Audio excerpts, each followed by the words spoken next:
What's going on, everybody? So if you haven't heard by now, there was a great success over in the Pokemon Fest. Ooh, that rhymed. Out in Chicago at that park, and if you can't sense the sarcasm in my voice, well, then you probably don't know what's really going on. It was a complete and utter disaster. Now, before we get into that, I'd like to thank everybody. We finally hit 60,000 subscribers. Still kind of on the small side, but hey, baby steps, right? And don't forget to like and subscribe and all that good stuff.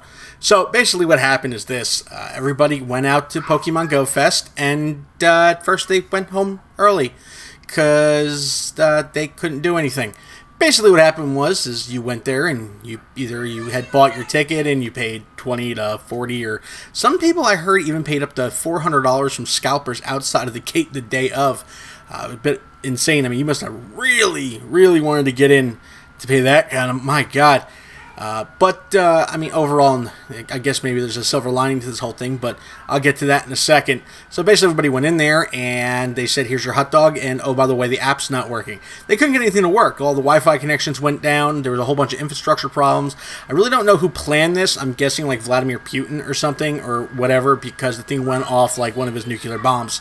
But it's pretty bad. Or yeah, I don't know what the heck they were thinking when they put it together, but one thing I didn't hear is how much a bottle of water costs. Somebody told me $6, but I refuse to believe that.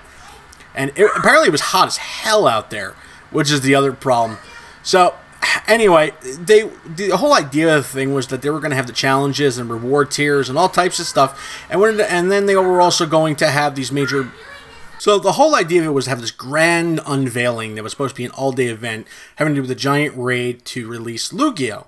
And there were going to be a giant raid battles, and everybody who was there could get it, and then the major release was going to be in 24 hours, and the whole world was going to go, yay, we got a legendary, and it wasn't Mewtwo. But anyway, so, I mean, basically what happened was that didn't happen. Now, one of the other things that they thought about doing, thankfully they kind of didn't do, but still did do, was they were just going to kind of give it out. Like, okay, well, here's your refund for your ticket. Here's a free hot dog, half a bottle of water, a slap on the ass. Have a good day. And, oh, here's a legendary Pokemon for all your trouble. Thanks for coming. But they didn't do that. Instead, they released Lugia and Articuno.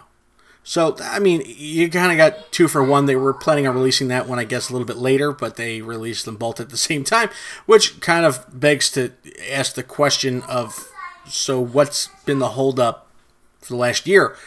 I mean, obviously they were there. They were ready to be, whatever. I'm just trying to figure out their motivations or their timelines or what they plan on doing with anything anymore is basically just a worthless endeavor. It just doesn't do anybody any good. I can't figure it out. They've got the legendaries. I mean, they should have released a shiny. I know I harp on that, but just because it's so much easier than releasing a legendary, because there's really no there's nothing that you have to accommodate. Like, you have to accommodate certain things for the legendaries, but you don't have to accommodate things for the whole shiny Pokemons. It's just a different color, and makes people go absolutely crazy.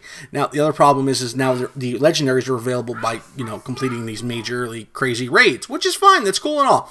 But I just hope it's not you're going to need a raid group, because you're talking about like over 100,000 CP. So you're not doing it by yourself. And I'm sure somebody out there is going to go, well, I did it myself. I don't know what the big deal is. I did it with like 2 Magikarps and a Pidgey. Okay, yeah, stop lying. All right? Stop. Just, Jesus, stop. And I know someone's going to be in the comments saying that. I know it. Oh, I don't know what the problem is. Stop with the lies, my God. You know what? Show me the video of you doing it by yourself with 2 Magikarps and a Pidgey. I want to see it. If I don't see proof, then it didn't happen. I'm just going with it that simple. I don't want to just get on a tangent and things, but I cannot wrap my brain around their whole timelines. Like, why not me? When? I just don't get it. And the eggs, nothing about the eggs. The whole dark egg thing, yeah, that I don't even know where that came from, so. At this point, we're not really sure what's going on. Next up, probably more legendaries, which I'm very thankful for. My only thing is, again, the whole raid group thing, but I get it. I mean, if it's that high CP, I mean, how are you supposed to do something? They're not going to handicap it for one person. They're not going to, like, scale it, because you're by yourself, so you're going to have to find some people. Also, a little bit of a side note, they're trying to. A lot of people apparently were standing outside the park and outside the gates, and apparently within 2 miles of the park itself, these legendaries were available, so you didn't have to buy a ticket. And I said this in one of my prior videos, like, I mean, are they going to have a perfect structure where if I stand directly outside of, you know, the gate around, or whatever it is around the park, that, you know, I'm not going to be able to do the same thing they're going to do. I'm sure many people out there did it, but anyway, I don't know. So that's pretty much what happened. Legendaries have been released. Pokemon Go Fest was a complete and utter flop and failure, and just a complete cluster of nightmares. I'm surprised there wasn't a riot going through the gates where people were stomping on each other. Another thing I heard from the guy I read his Forbes, he was there.